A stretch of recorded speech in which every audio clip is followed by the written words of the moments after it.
Natural hair colour కోసం చూస్తున్నారా? అయితే Anoos henna and black expert వాడండి. నమస్తే రమ్మగారు. నమస్తే జయ. రమ్మగారు, ఈ రోజుల్లో పిల్లల్ని చూసుకుంటే చిన్న వయసుల్లోనే ఉద్యోగాలు సంపాదించేసుకుంటున్నారు. క్యాంపస్లు అనేవి వచ్చేసినాయి. చదువుతూ ఉండగానే క్యాంపస్లో సెలెక్ట్ అయిపోవటం, జాబ్స్లోకి వెళ్ళిపోతున్నారు. జాబ్ రాగానే సహజంగా ఏం ఆలోచిస్తాం పేరెంట్స్గా? పిల్లలకి పెళ్ళిళ్ళు, ఆడపిల్లైనా మగపిల్లడైనా. చదువుకున్నన్ని రోజులు పొద్దున్నుంచి రాత్రి దాకా చదువుతోనే సరిపోతూ ఉంటుంది. స్కూలు, కాలేజీ, హోమ్ ట్యూషన్సో సపరేట్ సబ్జెక్ట్స్ కోసం ట్యూషన్సో ఇట్లా. ఇది అయిపోయిన వెంటనే ఉద్యోగం, పెళ్ళి, అన్నీ బాగున్నాయి. చక్కటి సంపాదన కూడా ఉంటుంది.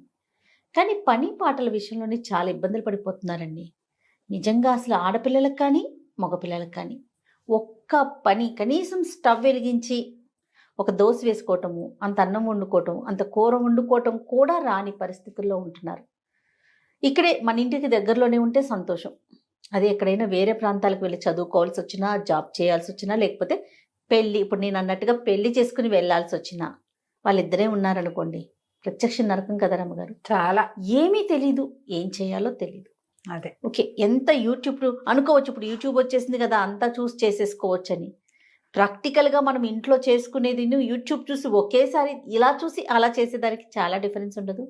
ఖచ్చితంగా ఉంటుంది. అది అంటే మనం నేర్పించలేకపోతున్నామా, లేకపోతే అంత టైం ఉండట్లేదా, వాళ్ళే కేటాయించలేకపోతున్నారు, లేకపోతే ఇప్పుడే ఎందుకులే పెళ్ళైనాక ఎట్లానో తప్పదు కదా అనే ఒక ఆలోచనతో వదిలేస్తున్నారా? నాకు అర్థం కాదు. మగపిల్లల విషయంకి వచ్చేసరికి మగపిల్లలకి అస్సలు రాని పిల్లలు కూడా చాలా మంది ఉన్నారు రమ్మగారు. అవును, ముద్దు ముద్దుగా పెంచుతారు జయ. మనకి లేక లేక ఒకటి రెండు పిల్లలు అయితే గబుక్కున అంత అన్నం వండుకొని ఇంత కూర కూడా వండుకోకుండా బయట నుంచి అన్నం తెప్పించేసుకుంటారు, ఆర్డర్ చేసేసుకుంటున్నారు. లేకపోతే ఏ చుట్టుపక్కల వాళ్ళని మోసేస్తారు కదా. చాలా ఇళ్లలో ఆడపిల్లలు ఉన్నా సరే నాన్నలే వంట చేసి పెట్టే వాళ్ళు కూడా కనిపిస్తారు. ఏంటంటే మనకి ఒకటి రెండు ఇద్దరు పిల్లలు ఉండటము. ఇప్పుడు లేటెస్ట్ పెళ్లి చేసే పిల్లలంటే వాళ్ళ పేరెంట్స్ కూడా ఇద్దరు ఉద్యోగస్తులై ఉండటము, ఏదైనా వంట మనుషుల్ని పెట్టుకోవటము, లేదా కూరలు తెప్పించుకోవటము, కూరలు బయట కర్రీ పాయింట్ల నుంచి వచ్చేయటము.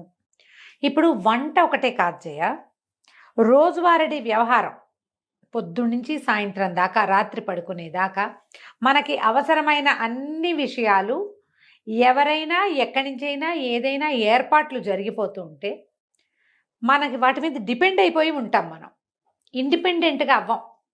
కానీ ఈ తరం పిల్లలు కొంత, మీరు అన్నట్లుగా కొంత మారారు రమ్మగారు. ఎందుకంటే మా పింకి యూఎస్కి వెళ్ళింది కదా, అసలు వెళ్ళే వరకు కూడా ఇంట్లో ప్రతిదీ కూడా చేతికి అందించడం, నోటికి అందించటమేనండి. ఇప్పుడు వెళ్తే కుక్క పిల్లలు అనకూడదు కానీ ఎన్ని డిషెస్ అనుకుంటున్నారు రమ్మగారు. ఆ ఫొటోస్ చూస్తుంటే షాక్ అవుతున్నాం మేమైతే. ఏమిటి ఇవన్నీ ఎలా చేస్తున్నావు అంటే మొత్తం మన వీడియోస్ అని చెప్తుంది. యూట్యూబ్ లో ఇప్పుడు ఒంటరిగా ఉంటే కొన్నాళ్ళు ఉద్యోగం కోసం శుభ్రంగా చేసుకునే పిల్లలు కూడా కనిపిస్తున్నారు. కానీ ఇబ్బంది కదా, ఇబ్బంది. ఫస్ట్ లో కాస్తంత ఇబ్బంది పడద్దు, దాన్ని ఎంజాయ్ చేసి చేయగలిగితే సంతోషం. అదే ఇది పి సత్యవతి గారిని, రైటర్ పి సత్యవతి గారు, పెద్దవారు జయ, 80 years ఉంటాయి. వారి కథలు భలే బాగుంటాయి. అందులో ఒక కథ రాశారు, ఒక రాజా ఒక రాణి అని. దీనికి ఒక కథ కూడా ఉంది, భలే బాగుంది, ఇంట్రెస్టింగ్గా. అమ్మాయిని వాళ్ళ అమ్మ, అది ఎప్పుడే ఇంజనీరింగ్ అయ్యింది, కాలేజీలో అది ఆఫీస్లో చేరింది, క్యాంపస్ సెలెక్షన్ ఎంతో బాగుంది. అది ఫ్రెండ్స్తో మాట్లాడుకుంటుంటే పని పిల్ల వస్తుంది, జ్యూస్ ఇస్తుంది, జ్యూస్ తాగాక జ్యూస్ గ్లాస్ పట్టుకెళ్తుంది, వంట ఆవిడ వంటింట్లో వంట చేస్తుంది. పెళ్లి చూపులు అరేంజ్ చేసాం, నువ్వు రా, నీకు దీని దగ్గరికి, బీరువా దగ్గరికి ఏం బట్టలు వేసుకోవాలో చెప్తానంటుంది వాళ్ళమ్మ. ఈ ఫోన్లో కబుర్లు చెప్పుకుంటూనే వాళ్ళ అమ్మ దేవతోటి వెళ్ళి, రేపు పెళ్లి వాళ్ళు వస్తే వేసుకోవాల్సిన డ్రెస్సు, దానికి మ్యాచింగ్ నగలు, కావాలంటే ఇంకో డ్రెస్సు కుట్టిద్దాం, అన్నీ వాళ్ళ అమ్మే అరేంజ్ చేసింది. పెళ్లి చూపులు, పెళ్ళైపోయిన తర్వాత ఏమిటి, ఇప్పుడు ఎవరైనా వస్తే ఏం బట్టలు వేసుకోవాలో అమ్మే చెప్పాలి. దాని మీదకి నగేం పెట్టుకోవాలో, చెవులకి ఏం పెట్టుకోవాలో, ఎలాంటి వేసుకోవాలో, చెప్పులు ఏం వేసుకోవాలో అమ్మే. వంటింట్లో వంట మనిషి ఉంది, పిల్లకి చిన్నపిల్ల ఉంది, పై పనులకి అన్నీ అది అందిస్తుంది. ఇది బొమ్మలాగా తయారైతే చాలు, దాని ఇస్త్రీ బట్టలు రెడీగా ఉంటాయి, దాని ఫుడ్ ప్లేట్లో రెడీగా ఉంటుంది, లంచ్ బాక్స్ రెడీగా ఉంటుంది, వాటర్ బాటిల్ రెడీగా ఉంటుంది, హ్యాండ్ బ్యాగ్లో కూడా వాళ్ళ అమ్మ ఎప్పటికప్పుడు డబ్బులు ఉన్నాయా అని చెక్ చేసి డబ్బులు పెడుతుంది. పెళ్ళయింది. పెళ్ళైతే ఓ రోజు రాత్రి అల్లుడు ఫోన్ చేశాడు అర్జెంటుగా, ఏంటండి మీ అమ్మాయి ఒక మాట విందు, ఎంతసేపు ఆన్లైన్లోనే ఉంటుంది, ఫోన్లోనే ఉంటుంది, ఒక పని రాదు, ఎంతసేపు ఏడుస్తుంది, ఇండియా వెళ్ళిపోతానంటుంది, ఇదేమన్నా బెజవాడ బందరా ఊరికే పంపించేసేయటానికి, అర్థం చేసుకోదు, అని పెద్ద పెద్ద కేకలు పెట్టాడు. ఒక్క పని రాదు, ఏ పని చేయదు, ఎప్పుడు ఆన్లైన్లోనే ఉంటుంది అన్నాడు. కూతురుకి ఇచ్చాడు. ఇప్పుడు కూతురు ఏమైనా చెప్తే అల్లుడు వింటే బాగోదు కదా. ఎక్కడికి బోళ్ళంత ఖర్చు పెట్టాం పెళ్ళికి, కట్నం వద్దని బాగానే బోళ్ళంత ఖర్చు పెట్టి ఇచ్చారు. కట్నాలు వద్దంటారు కదా, కట్నం వద్దు గ్రాండ్గా చేయండి అంటారు. ఇవాళ రేపు నేను ఇది అనుకుంటాను, ఓ 10 లక్షలు ఇవ్వండి అంటే 10 ఇచ్చి మిగిలినవన్నిటికీ కట్ చేయొచ్చు. ఇప్పుడు ఈ కట్ చేయకపోతే 10 కాస్త 30 అవుతోంది. అంతేగా, 30 అవుతుంది. అన్ని గ్రాండ్గానే, కట్నం లేదుగా, కట్నం లేదుగా, కట్నం లేదు, ఇదే పాట. కట్నం లేదు, కట్నం లేదు. కట్నం ఇచ్చిన రోజునే హాయిగా ఉందనుకుంటారు కొంతమంది. ఫ్రెండ్స్ ఉన్నారు ఈ మధ్య పెళ్లిలే, ఆడపిల్లలు పెళ్లిళ్ళు చేసిన వాళ్ళు. కట్నం ఇచ్చిన రోజునే హాయిగా ఉంది, మేము ఇంతే చేయగలమండి అని చెప్పేవాళ్ళం. ఇప్పుడు వెళ్ళలేవు ఖర్చులకి.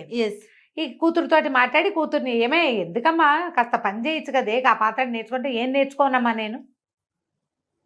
నేనేం నేర్చుకోను? ఏనాడైనా నన్ను ఏమైనా చేయనిచ్చారా? ఆఖరికి నా కాఫీ గ్లాస్ కూడా పని పిల్లే పట్టుకెళ్ళలేదు కదా. నాతో మీరు అడ్జస్ట్ అయ్యారు, ఇప్పుడు నేను ఎట్లా అడ్జస్ట్ అవ్వను ఇతనితోటి?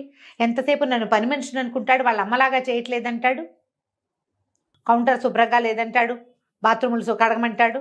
నేను ఎప్పుడైనా చేశాను, ఇప్పుడు నన్ను అవన్నీ చేయమంటున్నాడు. నా వల్ల కాదు, బయటికి వెళ్ళడానికి వీలు లేదు, ఉద్యోగం లేదు, 6 నెలలు డిపెండెంట్ వీసా మీద ఉంటారు. శుభ్రంగా అక్కడే ఉంటే నేను ఇదయ్యేవాదని, టీమ్ లీడర్ అయిపోయేదాన్ని. ఉద్యోగం లేదు, డ్రైవింగ్ లైసెన్స్ లేదు, పబ్లిక్ ట్రాన్స్పోర్ట్ లేదు, జైల్లాగా ఉంది నాకు ఇల్లు. పని పని పని పని అంటాడు. ఎంతసేపు ఫ్రెండ్స్ని పిలుస్తాడు భోజనానికి, వాళ్ళంతకి వెళ్ళి తిన్నాం కదా మనము వండాలంటాడు. నా వల్ల అవన్నీ కావట్లేదని లబో దిబోమని పెళ్ళాడు. ఆవిడకి గుర్తొచ్చింది, తను ఉద్యోగం చేసే రోజున కూతురు పుడితే వాళ్ళ అమ్మ, ఇంత చంటి పిల్లతో నువ్వేం చేస్తావు, నీ దారి నువ్వు జాబు పో, పిల్లని నేను పెంచుతాలే అని చంటి పిల్లని 6 నెలల నుండి పిల్లని తీసుకుపోయింది వాళ్ళ అమ్మ. ఓహో. 10 ఏళ్ళు ఆవిడ పెంచింది.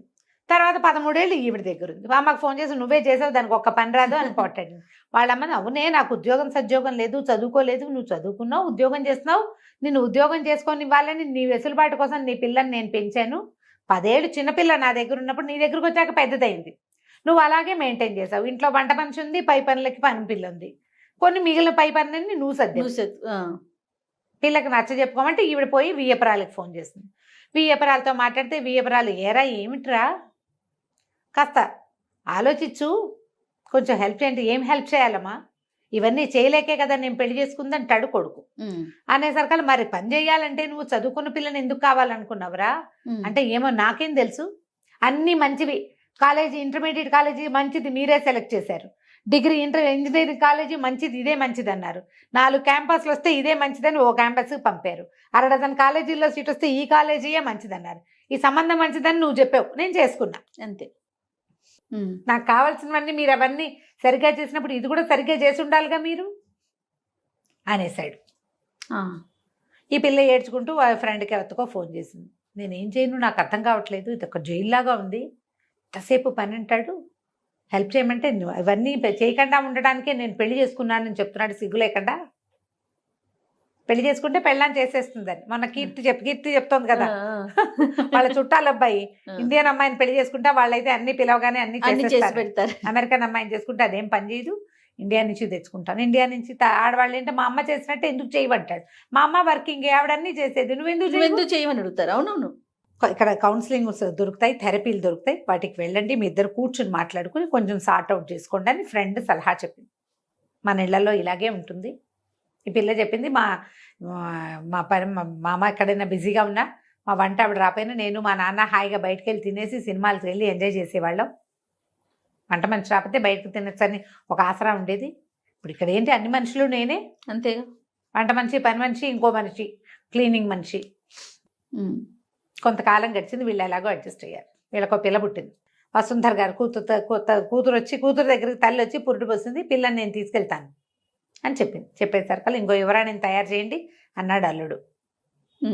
వాళ్ళ అల్లుడి తండ్రి ఏమో, పంపించరా, వాళ్ళే కాదు మేము కూడా ఉన్నాం కదా, మేము పంచుకుంటానులే, ఆవిడ ఒకదాని మీద పడేయకుండా పిల్లని 4 రోజులు ఇటు తిప్పి కొంచెం పెద్దదయ్యాక మీకు ఇస్తాము అంటే, ఈ అమ్మాయి ఏం చెప్పిందంటే, వద్దమ్మా, నువ్వు అడ్జస్ట్మెంట్ నేర్చుకోమన్నావు, నేను నేర్చుకున్నా, ఇప్పుడు కూడా ఈ అడ్జస్ట్మెంట్ నేనే చేసుకుంటా, మాతో పాటే ఉంటే అడ్జస్ట్ అవటం మా పిల్లకి అలవాటు అవుతుంది, మీ దగ్గర ఉంటే అవ్వదు, నేను నా పిల్లని నీకు ఇవ్వనని చెప్పేసి. ఈ కొత్త డైలాగులకి తల్లి ఆశ్చర్యపోయింది. ఎందుకంటే జీవితంలో ఒక్కసారి కనుక మనం ముందుకెళ్తే మనకి తెలుస్తుంది. ఎస్, పెద్దవాళ్ళు ఏం చేస్తామంటే మనము పిల్లలకి చక్కగా ఉండటం, మేనర్స్ గీనర్స్ నేర్పిస్తాం కదా. నీట్గా డ్రెస్ చేసుకోవడం, బాగా కూర్చోవడం, కాళ్ళ దగ్గర పెట్టుకో, ఇలాంటివి చెప్తాం కదా. అవునండి. లైన్గా పని చేయటము, అడ్జస్ట్మెంట్ ఉండటము, లొంగి ఉండటము మనం ప్రాక్టీస్ చెయ్యం, ఇవ్వం మనం. వివాహం అనగానే లొంగి ఉండటం, ఆడ మగ ఇద్దరు కూడా ఎక్కడో చోట దిగటం, ఆగటం, తగ్గటం, లొంగి పని చేయటం, ఈ ప్రాక్టీస్ కావాల్సిందే. ఓకే. దీనికి మొదట నో చెప్పటం నేర్చుకోండి. ఇది వరకు చెప్పాం మనం ఈ మాట. పిల్లలకి నో చెప్పాలి. వాళ్ళ చేతుల్లోంచి గ్లాసులు ప్లేట్లు తీసుకునే పనులు చేయబోకండి. తిన్న ప్లేటు ఎక్కడ పెట్టాలో అక్కడ పెట్టి తీరాలి. ఆ అమ్మాయి ఐఏఎస్ చదువుతున్నా సరే, ఎంబీబీఎస్లు ఐఏఎస్లైనా దీనికి ఇది కాదు. ఎవరైనా సరే ఎక్కడ కూర్చొని తినాలో అక్కడ తినాలి. ఆ తిన్న తర్వాత ఆ ప్లేట్ని ఏం చేయాలో అది చేసి తీరాలి. మీరు అలా చేస్తే కనుక మీ పిల్లలు చాలా హాయిగా ఉంటారు. సత్యవతి గారు ఆ కథ చదివాక నేను వారికి ఫోన్ చేసి మరీ ఈ కథ చెప్తానండి అని అడిగాను. చిన్న కథే, 4-5 పేజీలది. ఎంత 2 పెద్ద పెద్ద జీవితాల గాథలు అవి. అంతే కదా. ఎంతమంది ఇట్లా సఫర్ అవుతారో జయ. అవునండి. పెళ్ళాం వచ్చి మా అమ్మలాగా అన్నీ చూస్తుంది. ఎలా చూస్తుంది? నీతో పాటే ఎల్కేజీ నుంచి అన్ని పోటీ పరీక్షలు రాసిన పిల్ల మీ అమ్మ ఎలా అయిపోతుందో చెప్పు. ఎట్లా అయిపోతుంది? అన్ని పోటీ పరీక్షలు, అన్ని చోట్ల కాంపిటీషను, అన్ని ఉద్యోగాలకి వెంపర్లాట, ఇవన్నీ నీతో సమానంగా చేసిన పిల్ల మీ అమ్మలాగా ఇల్లు గడగటము, వాకిళ్ళు గడగటము, వాకిట్లో ముగ్గేయటము, పువ్వులు కట్టటము. పువ్వులు కట్టడం రాదు మా కోడలకని ఒక ఆవిడ వెటకారంగా చెప్పారు. అదో పెద్ద బ్రహ్మ విద్య. రాకపోతే పోనీ, వరకు నేర్చుకునేవాళ్ళం చిన్నప్పుడు. ఎండాకాలం పువ్వులు కట్టడం నేర్చుకోవటం, ముగ్గులు వేయటం నేర్చుకోవటం, మెహందీ పెట్టడం, అవన్నీ నేర్చుకునేవాళ్ళం. ఇప్పుడు అసలు ఏవి పిల్లలకి? వాళ్ళకి ఇంట్రెస్ట్ ఉంటే నేర్చుకుంటారు, లేకపోతే లేదు. అవి వాటికంటే చాలా అవసరం ఏంటంటే రోజువారీ ఇల్లు నడిపే చతురత కావాలి కదా, కావాలిగా. అవునండి. అవి నేర్పించండి, ఆడకి మగకి కూడాను. డెఫినెట్. ఆలోచించండి ఇలాగా. రైట్ రామ్ గారు. నమస్తే. నమస్తే జయ.